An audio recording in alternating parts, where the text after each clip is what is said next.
আপনি তো লম্বা সময় হচ্ছে সেলসে কাজ করেছেন। এখন সেলস নিয়ে আমার যতটুকু আন্ডারস্ট্যান্ডিং সেটা হচ্ছে সেলস জিনিসটাকে মানুষ মনে করে যে সেলস প্রফেশনালদের জন্যই। হ্যাঁ, ডেফিনিটলি তারা প্রফেশনাল, তারা সেলসে কাজ করে। কিন্তু সেলস মানুষের পার্সোনাল লাইফে যে কাজে লাগে, আপনি আপনার এক্সপেরিয়েন্সের ভিত্তিতে যদি একটু এনলাইট করার চেষ্টা করেন যে সেলসকে দূরে সরিয়ে না দিয়ে সেলসকে যে আসলে কাছে টেনে নিয়ে আসতে হয়, এটা আসলে কেন নিয়ে আসা জরুরি এবং কেন আসলে আমরা কোনোদিন সেলসকে অ্যাভয়েড করতে পারবো না, আমরা যে প্রফেশনেই থাকি না কেন? আমি আপনাকে যে কি বলে ধন্যবাদ দেবো আমি ভাষা খুঁজে পাচ্ছি না। একটা কোটেশন বলি। সেটা হচ্ছে যে, "When every department of an organization works like the sales department, the organization wins." কার উক্তি আমি মনে করতে পারছি না। আমি উক্তি মনে রাখি। উক্তি কে বলেছেন এটা মনে রেখে মেমোরি লস করতে চাই না। মানে জি। মেমোরির স্পেস আমি হারাতে চাই না। আমাদের মেমোরিতে স্পেস খুব লিমিটেড। তো এই যে মানে একটা প্রতিষ্ঠানের সব ডিপার্টমেন্ট যদি সেলসের মতো কাজ করে তাহলে সে প্রতিষ্ঠানটা উইন করে। হুম, হুম। এখান থেকে কিন্তু বোঝা যায় সেলসের কাজ শুধু সেল করা না। রাইট। প্রকিউরমেন্ট ডিপার্টমেন্টও আসলে সেলসের কাজ করতে পারে। হুম,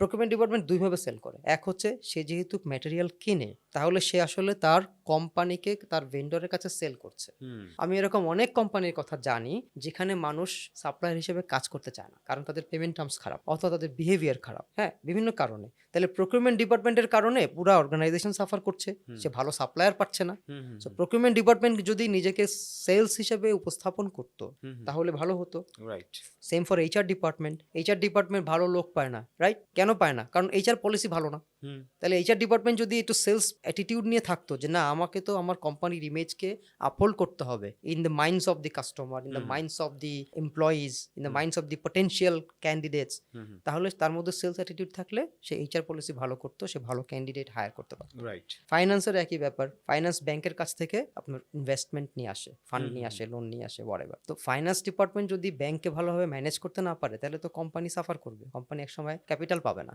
বাংলাদেশের অর্থনীতির যে অবস্থা, হুম, হুম। সব কোম্পানি কিন্তু টাইমলি লোন পে করতে পারে না। রাইট। আপনি যখন আপনার ব্যাংকের লোন টাইমলি পে করতে পারছেন না, তখন তো ওই ব্যাংক আপনাকে ব্ল্যাকলিস্ট করে দিতে পারে বা ফার্দার লোন ব্লক করে দিতে পারে। হুম, হুম, অথবা আপনার কাস্টমাররা যে পেমেন্টগুলো আপনাকে দেয়, ওইটা সে ক্যাপচার করে নিবে। It happened with me in a sense. Hmm, hmm. আমার একটা ইন্ডিয়ান কাস্টমার ছিল, তো ওরা আমার কাছ থেকে টাওয়ার কিনেছে। কিন্তু আমাকে টাকা দিতে পারে না। কেন? কারণ তার ব্যাংক সব ক্যাপচার করে নিয়েছে। ও। এবং আমাকে এই টাকাটা আদায় করার জন্য ৩ বার ইন্ডিয়া যেতে হয়েছে হুম, হুম, এবং তারা একদম দেউলিয়া ঘোষণা করেছে সরকারিভাবে।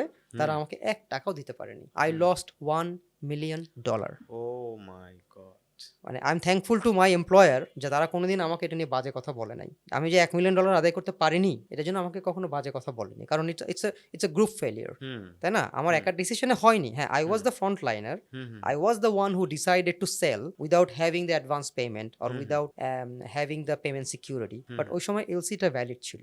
ওকে। ভ্যালিড এলসির এগেইনস্ট আমি সেল করতেই বাট পারি। কোম্পানি ফল করবে কিন্তু এটা তো আসলে কারো জানার কথা হ্যাঁ, না। তার এলসি এক্সপায়ার করছে, সে আমাকে টাকা দিতে পারছে না। তার হুম, এলসি এক্সপায়ার করে গেল, সে এলসিটা নতুন করে রিনিউ করতে পারে নাই। হুম। কারণ সে তো দেউলিয়া হয়ে গেছে। রাইট। গল্পটা অন্যদিকে চলে গেল। হুম। মূল কথা হচ্ছে যে সবাইকে আসলে সেলসের মানে অ্যাটিটিউড নিয়ে থাকতে হবে।